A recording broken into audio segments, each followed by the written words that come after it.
It's okay. There you go. The first cry broke the room like a dropped crystal. At Aurelia, every sound was meant to glide. Soft music, quiet laughter, the clean strike of forks. The restaurant sat high above Manhattan, all glass and calm control.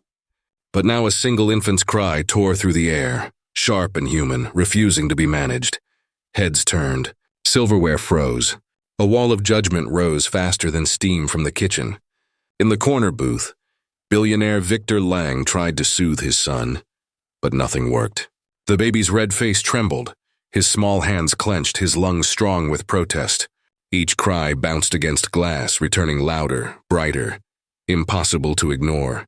Victor's image, polished, untouchable, faltered under the fluorescent truth of parenthood. His partner whispered for calm, for escape, but he stayed. Leaving meant surrender. He was the man who never lost control. Yet this tiny voice was pulling his empire apart, sound by sound. At the back of the room, Althea watched. Dish towel in hand, she stood near the service counter, still as a portrait. Years of waiting tables had taught her the science of silence, the way noise revealed what money hid. The baby's cry wasn't random. It carried rhythm, panic, exhaustion. She could almost feel it in her ribs. "Keep moving," the manager muttered. Staff obeyed. Only Althea didn't.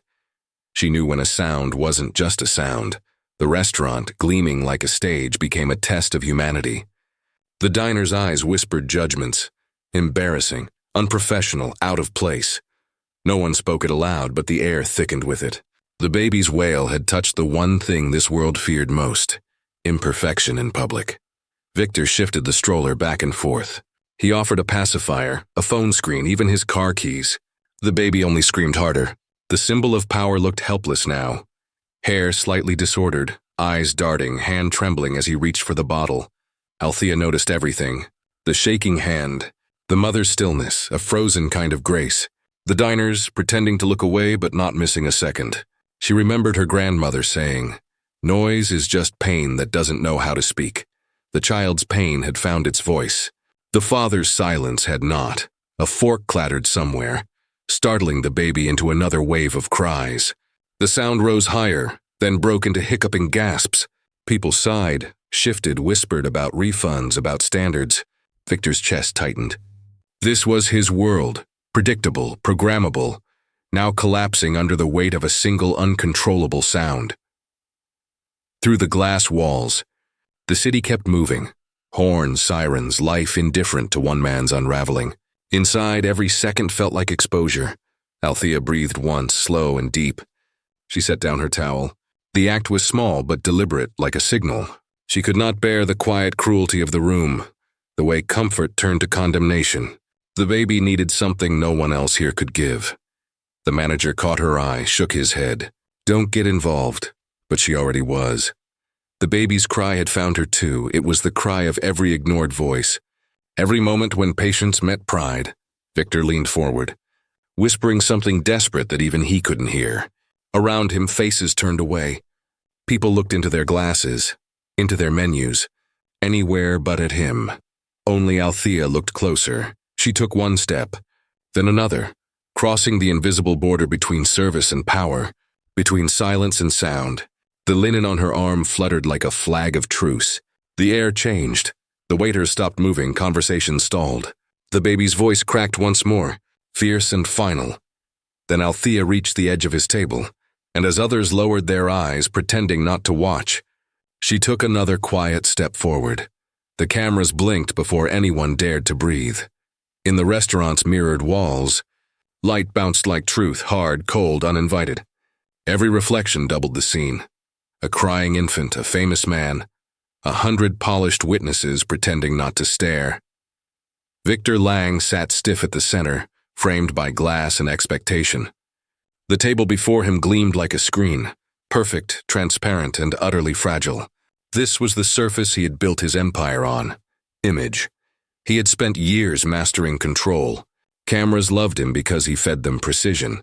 His tie never crooked. His sentences pre-tested, his temper hidden under charm. But now, in the thick of that piercing cry, The room was recording something no publicist could edit. His son's wail sliced through the hum of air conditioning. A nearby diner raised her phone, lens half hidden behind a water glass. Another whispered, "That's him, the tech guy." Victor saw it all, every pixel of judgment. Across the room, his PR director froze mid-smile, helpless. His look said damage control. Hers said too late. The restaurant manager leaned close, voice a hiss wrapped in courtesy. "Handle it quietly, Mr. Lang, quietly." The word stung. He was a man who had bought silence. Soundproof offices, gated houses, controlled environments. Now his own child was the source of chaos and no check could stop it. He tried to bounce the baby gently, but his movements were mechanical. The crying worsened, sharp and uneven, echoing off every glass panel like alarm bells. Althea watched from the service lane. The other servers avoided eye contact.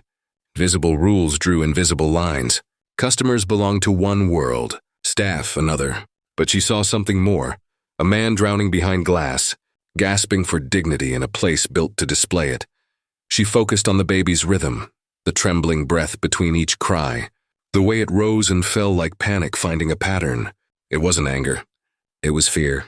The room was too bright, too cold, too many eyes. Her own chest ached with recognition. She remembered the noise of subway brakes, how children covered their ears in confusion. This cry sounded like that, metal scraping overwhelmed. At Victor's table, the PR director whispered, "We can step outside." "No!" Victor snapped too fast. He adjusted his cufflink, as if order could be restored one gesture at a time. The cufflink caught the light and threw it across the glass wall, a flash that made Althea blink. It struck her how fragile it all was, his wealth, his calm, his glass fortress pretending to be strength. The baby's small voice had become a hammer. Cameras kept filming. The hum of conversation turned thin, stretched tight like wire. Someone muttered, "He can't even handle his own kid." The judgment settled like dust. Fine, quiet, suffocating. Victor felt it. He always knew when a room turned. His empire depended on perception. Now perception was feeding on him. He could sense the story already forming in strangers' eyes. Althea stepped forward. It wasn't courage. It was instinct. A line had been crossed. The line where silence becomes cruelty. Each step carried weight. She passed polished tables, untouched glasses, faces that stiffened in disbelief. The uniform she wore marked her rank in this silent hierarchy, but she moved as if none of it existed. Victor saw her coming. For a heartbeat, pride flared, "Stay away. Don't make me look small." Yet beneath it, another thought. "Help me." The baby's cries rose once more, loud enough to blur everything else. The sound filled the glass room until it seemed the walls themselves might crack. And in that deafening moment, as Althea reached the edge of the table, Victor's thoughts narrowed to 3 silent words. Not here. Not now. The sound that silenced a city began as a hum. It was soft, almost hidden beneath the echo of the baby's cries. But in a room trained to notice noise, even softness became power. Althea knelt beside the stroller. The world above her. Bright chandeliers, camera flashes, polished shoes blurred into quiet shadow. She hummed a tune older than the restaurant itself. Older than all the glass and linen and rules. It was a lullaby from the Bronx, passed through her grandmother's voice during nights when the power failed and fear filled the hallways. Back then, the dark was no threat if the song was steady. That same rhythm filled her throat now, smooth and low, as if it had been waiting for this moment. The baby heard before anyone else did. His breath caught. The scream folded into a whimper, then a sigh. The rhythm, the gentle back and forth between hum and heartbeat, wrapped around him like invisible arms. Within seconds, the noise was gone. The silence that followed was not ordinary. It was the kind that makes people forget what to do with their hands. Forks hovered midair. The air conditioning hummed too loudly. Time seemed to hesitate, unsure whether to move forward. Victor Lang stared. His face, built for cameras, trained for calm, betrayed something rare, disbelief. His son lay still, eyes half open, chest rising evenly. Across from him, a waitress crouched in perfect composure, unbothered by the hundreds of eyes now fixed on her. She didn't speak. She didn't look up. Her hands, dark against the stroller's pale leather, moved with the kind of grace that needs no permission. to the diners. The image was almost cinematic, a billionaire framed by glass and wealth, and a server kneeling in uniform, her voice restoring what his power could not. Every camera caught it, the reversal no script could stage. Victor's PR director reached for her phone, then stopped. The lens no longer favored her employer. The room's narrative had changed. In the age of optics, a single gesture was rewriting the story in real time. Althea hummed the final note, quiet as breath. The baby's small fingers loosened. His eyelids fluttered closed. Peace returned, simple and complete. For a moment, Victor could not look away. He felt the old instinct to regain control, to speak, to thank, to pay. But none of those words fit. The woman before him hadn't performed. She had acted from something unowned, unbranded. Her calm shamed him, not by intention but by contrast. He had built his life on mastery, on silencing every unpredictable thing. Yet it was her quiet that proved real authority didn't command. It cared. Around them the diners shifted, pretending to resume eating, but no one's fork moved. The silence held like a photograph. Even the baby's toy, dropped earlier on the marble floor, lay untouched, symbol of what had fallen and what had been restored. Althea rose slowly, smoothing her apron, her eyes steady. She glanced once at Victor, then at the sleeping child, then turned as if returning to ordinary duty. But nothing about the room felt ordinary anymore. The manager, pale and unsure, whispered, "Thank you." It was barely audible. Victor nodded, almost bowing. The gesture surprised even him. For years he had been the one others thanked. The cameras still hovered, waiting for movement, for speech, for anything to fill the vacuum. But Althea gave them nothing. Her power was in restraint. Victor finally found his voice, soft and uneven. "How did you—" Althea didn't answer. She didn't need to. Her silence carried its own reply. "You can't buy quiet. You earn it by listening." She stepped back toward the service lane, the hum of her song lingering like incense. Around her, the room's pulse slowly restarted. Voices, movement, breath. Then from somewhere across the restaurant, a fork slipped from a trembling hand. It struck the marble floor with a single clear note, the first sound after peace. The silence that once filled the restaurant was gone by morning. In its place came noise, the digital kind. By sunrise, the video had spread everywhere. Millions had seen it. A billionaire undone by a baby's cry, and a waitress who quieted the storm. The caption beneath most clips read, "Black waitress shushes billionaire's baby in seconds." Those 8 words carried the weight of every bias and hunger for spectacle. Clips looped on phones, TVs, and tablets. Headlines raced to claim the story before truth could catch up. Grace under pressure. Power meets humility. PR disaster for Victor Lang. Everyone had an opinion. No one had context. In a world that craved heroes and villains, both were assigned before lunch. At her small apartment in Queens, Althea watched herself move across the screen. The calm figure, the hum, the silence. To her it was simple memory. To the world, it had become symbol. Her phone trembled with constant vibration, texts, calls, emails. Some were kind. "You're an angel. You should teach parenting classes." Others dripped with insult or mockery, reducing her to headlines, hashtags, and stereotypes. A message blinked, "Daytime show wants you." Another, "Book deal offer." Then one more, "Stay quiet. It's not safe." Fame and danger had arrived in the same envelope. At the restaurant, reporters hovered by the glass doors, shouting questions between flashes. The manager replaced the white lilies on each table, pretending life was normal. But every reservation now came from curiosity, not cuisine. Aurelia had become the site of a legend, half true, half theater. Across the city, Victor Lang stayed hidden behind closed blinds. His PR team drafted statements but deleted every version. "We acknowledge," they typed.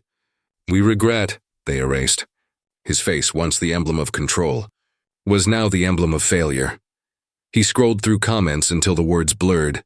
"Pathetic father." Serves him right. How does a billionaire not know how to calm his own baby? The noise was endless. He muted his phone.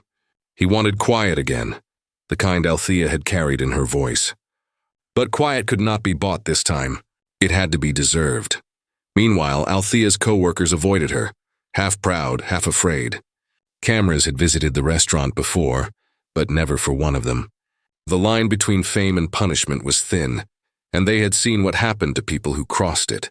When she clocked out that evening, a stranger outside handed her flowers. "For your kindness," he said. A moment later, another voice shouted, "Fake hero!" The petals scattered under her shoes. She walked home holding her phone tightly as more notifications poured in. Articles argued over her tone, her race, her smile. Commentators replayed her silence like it was a speech, but none of them asked why she had stepped forward. At home, she sat at her small kitchen table, the same one where she sorted bills and clipped coupons. The apartment was dim, the hum of the refrigerator steady, grounding. Her reflection in the window didn't look famous. It looked tired. On her counter lay a newspaper with her own picture printed beside Victor's. 2 faces, 2 captions, Waitress of the Year and CEO in Crisis. She touched the paper lightly, as if testing whether it was real, somewhere in the city. Victor sat in darkness too, watching the same video, unable to look away from the calm in her face. Both of them trapped in the same storm of interpretation. Outside, sirens passed, lights flickered, and the noise of the city rolled on. Althea finally set the paper down, closed her eyes and whispered into the stillness, "They don't know what really happened." Truth, when chased, rarely runs in a straight line. By the end of the week, the story had grown too large to ignore. A journalist named Mara Ellison sat in a small office stacked with papers and screens, each one replaying the same 30-second clip. The billionaire. The baby, the waitress, the silence. She watched it again. Then again. "Something's missing," she said quietly. Every outlet had its version. Some turned Althea into a saint. Others made Victor a villain. But Mara wanted the space between. She believed truth lived there. In the pause, no one noticed. She began with the billionaire. Victor Lang's world was built on control. His company's slogan, "Order in Chaos," now felt like irony. Mara's request for an interview was met with polished replies from his communications team. "Mr. Lang has no comment at this time, but sources talk when stories breathe." A former assistant described him as a man allergic to disorder. Another recalled that his office clocks were synchronized down to the second. He said silence meant power, one remembered. In an old photo, Mara saw a boy in a stiff private school uniform, face blank beside a woman whose posture was perfection. Victor's mother. The caption read, "Lang Industries donates to Orphan Care Fund." The irony was thick. A former teacher told Mara, he was smart, obedient, never spoke out of turn. His mother believed children should be seen, not heard. That phrase sat with Mara like a key waiting for a lock. She switched files. Althea Morgan. Waitress, Bronx native. No publicist, no spokesperson. Just a phone number written in pencil at the bottom of a work schedule. When Mara reached her, Althea's voice was steady. "I'm not your story," she said. "I'm not trying to take it," Mara replied. "I'm trying to understand it." A pause. Then a sigh. "There's nothing to understand." A baby cried. I listened. "But you calmed him when no one else could." "That's not the miracle," Althea said. "The miracle is that everyone finally heard him." The line went quiet. Mara realized that in this tale, the waitress was the only one not performing. She returned to Victor's past. A colleague from his early years spoke off record.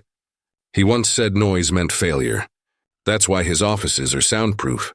Even the phones don't ring, they blink. Mara began to see the pattern. A man raised to fear sound, brought low by it. A woman raised among chaos who turned sound into care. 2 lives drawn to one breaking point.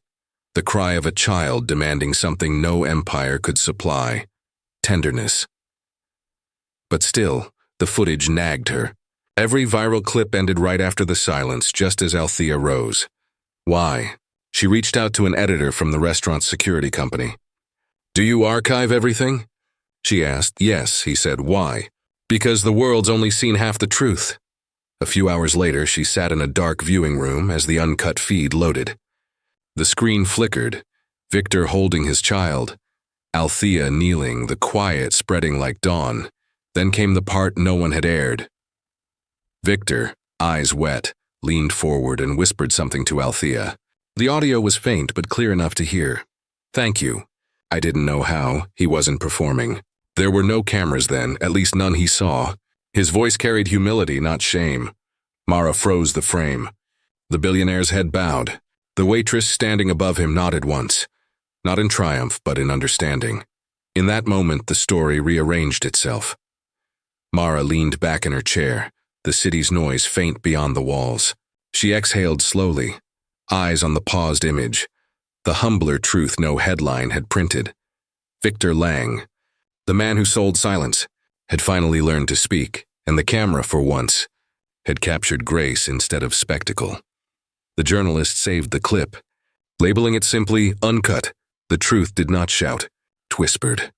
In a dim editing room, the glow of a single monitor painted journalist Mara Ellison's face in blue. On the screen, the uncut restaurant footage rolled, untouched by captions, filters, or spin.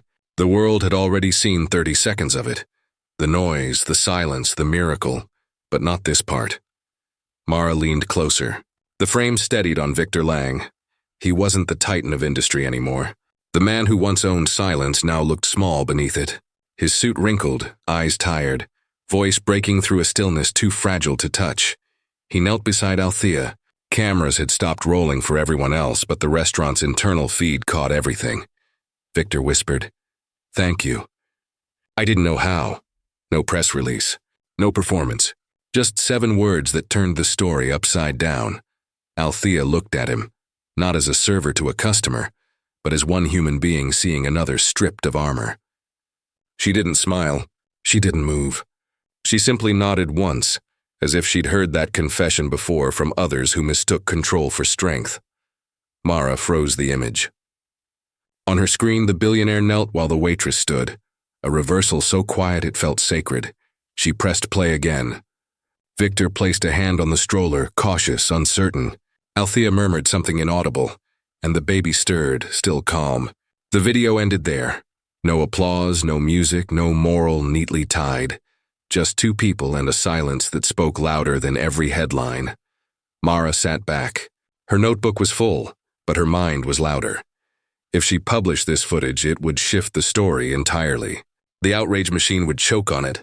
The crowd that had mocked Victor might have to see him as human. The crowd that had glorified Althea might finally understand she never asked for that spotlight. Yet she also knew how stories worked now. The truth wasn't rewarded. It was edited for consumption. A clip like this wouldn't go viral. It wouldn't spark debate or sell ads. It would only humble people, and humility was not a trending topic. Her editor's voice echoed in her mind. People want drama, not absolution. She replayed Victor's whisper. The sound trembled with something rare, honesty. In that moment, power had knelt to humility. Mara thought of Althea, who had told her over the phone, "I just listened." She thought of Victor's mother, the one who demanded silence instead of song. It all linked. The boy who feared noise, the man who bought control, and the woman whose quiet restored it. The footage was no longer a story about race, class, or scandal. It was about dignity, the kind that never makes headlines because it doesn't shout. Mara opened her laptop to file the report. Her fingers hovered over the keyboard. One version would make her famous. Exclusive hidden video changes everything. Another would vanish into the archives, a record of grace the world might never see. Her pulse quickened. She watched Victor again, frozen mid-bow. The image looked like confession carved in pixels. She whispered to the empty room, "The truth is so small when you film it, and so big when you feel it."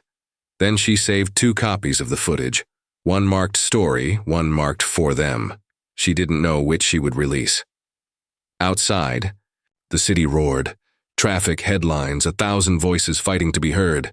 Inside, the monitor hummed in silence, replaying the moment where sound gave way to understanding. Mara turned off the screen. Darkness filled the room, clean and complete. Her last thought lingered like a question that refused to fade. Which truth serves dignity? The first sound was applause, forced and hollow. A week after the footage leaked, Victor Lang stood beneath bright studio lights, his reflection multiplied in every polished surface. Cameras framed him with surgical precision, chin high, hands steady, the image of control returning to its stage. But the man inside the frame was no longer the same. The host's voice filled the studio. Tonight, Victor Lang breaks his silence. 1,000 eyes watched through screens across the world. Comment sections waited, half ready to forgive, half ready to strike. His PR team had built the broadcast like an event, but to Victor, it felt more like a trial. He adjusted his earpiece. "We invited Ms. Althea Morgan to join us," the host continued. She declined. Instead, she sent a statement. A hush spread.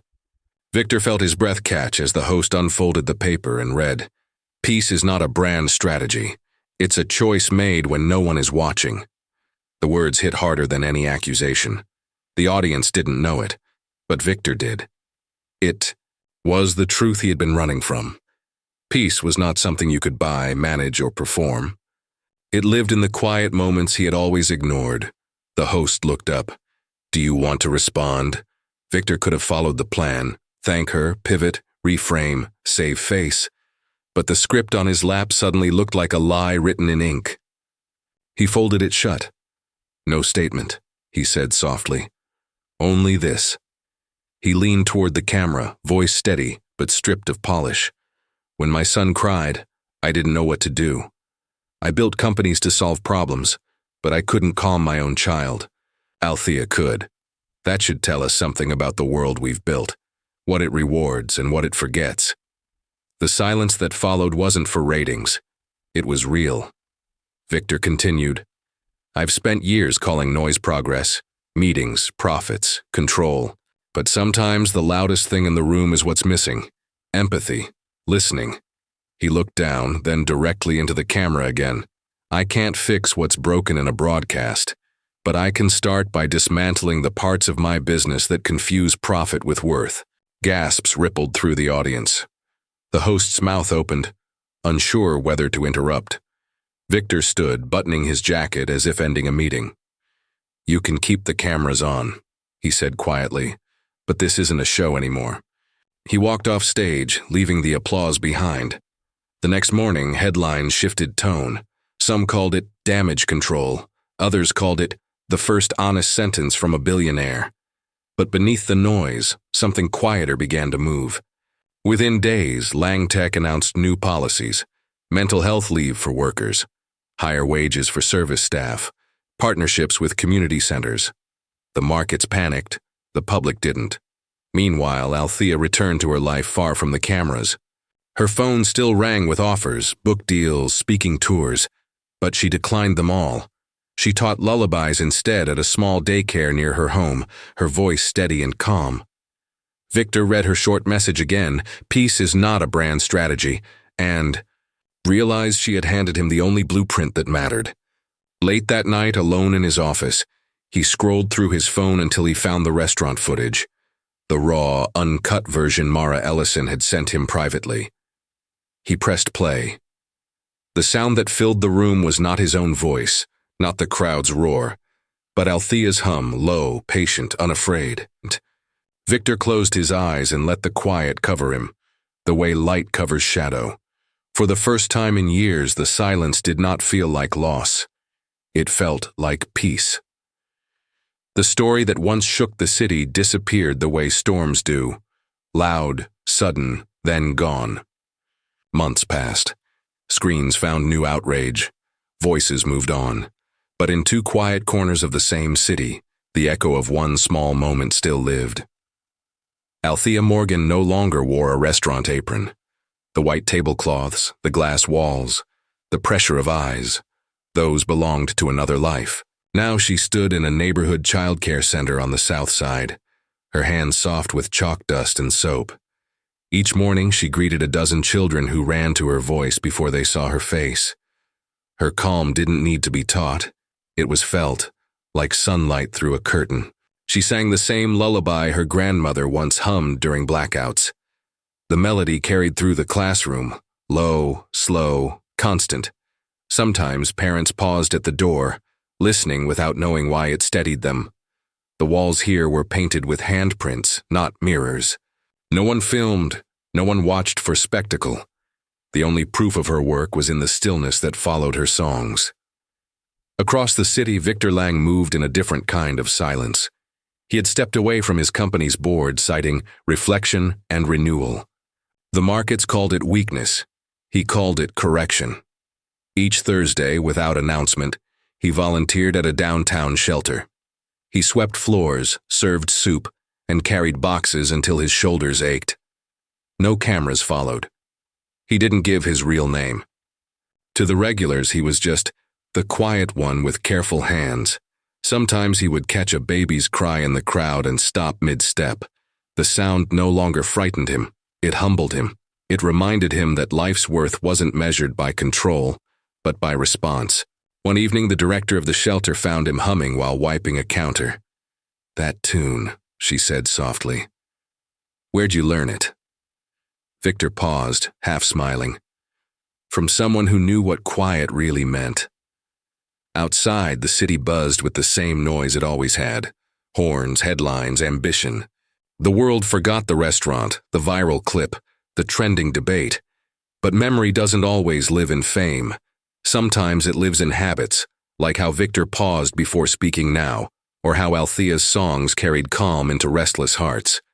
At the childcare center, a storm once cut the power, plunging the room into darkness. The children froze.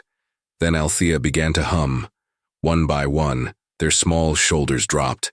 The quiet didn't erase the storm. It outlasted it.